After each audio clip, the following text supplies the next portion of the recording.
Aloha, namaste. This is the best time of the day. Yeah. So I'm very blessed and I'm very grateful to be based here because we have beautiful nature around us. So I'm just going to show you. This is how you can do Monaco in a totally different way. We're going to speak about change and trying to recalibrate. So once you have changed your life and undergone transformation, the transition is not that easy.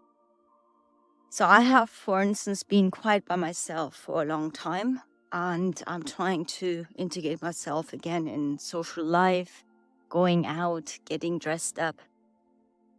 And I give you an example. On Friday, I went for dinner and I did have some alcohol, and it did not agree with me at all. Did not feel really well on a Saturday because I could feel how toxic it was for my liver, for everything, because I become so sensitive. Anywho, I thought, okay, trial and error. If you've done that, is that something I want to go back to? Not really. So I still need to fine-tune the balance. Now, if you find yourself in having changed your surroundings, your friends, and friends fall away, the so-called friends who are not really your friends, because engaging in gossip, lower vibrational activities such as drugs, alcohol, sex addiction, and we have them all. You can see them in Monaco, Singapore, Dubai, in any kind of place where, the intention of human beings gets really overridden by a lot of artificial and superficial remedies.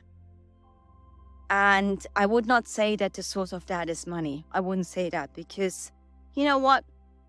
When I was a yoga teacher and I had my own studio and I was traveling worldwide to teach, the abundance thing, that we're supposed to not have money and money is seen badly, that is utter BS.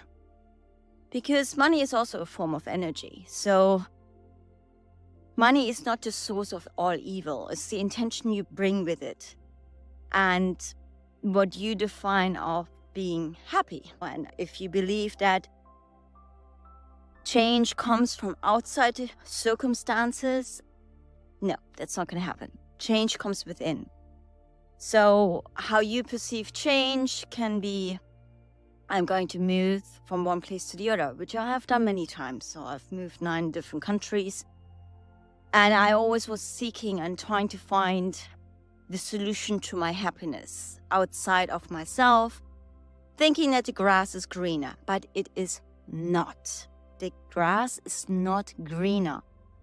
It really starts within ourselves. And then this transition period, trying to figure out, okay, what do I do with my time now? I cannot continue studying and training and working all the time. And we need to be social. This is something really important. We can't hide in our cave. So being social means also having discernment on who you want to spend your time with, what kind of conversations you want to engage with, and what activities you want to engage with. And due to my work, I network a lot. But I also know when it is to stop, when it's good for me to just leave the evening. And knowing that takes trial and error. That's why I shared with you my experience on a Friday evening. And in a certain stage, you feel like oh my gosh, I'm tapping in the old me, the version of me. And you notice that you're not anymore. And that is okay. Accept it. And you will come across people that you have known in your former life, in your past life, but you just don't resonate with anymore. And that's also perfectly fine, accepting this. So when you find yourself in this transition period, and it can be lonely sometimes, you're not alone. There's so many people out there who are going through change at the moment.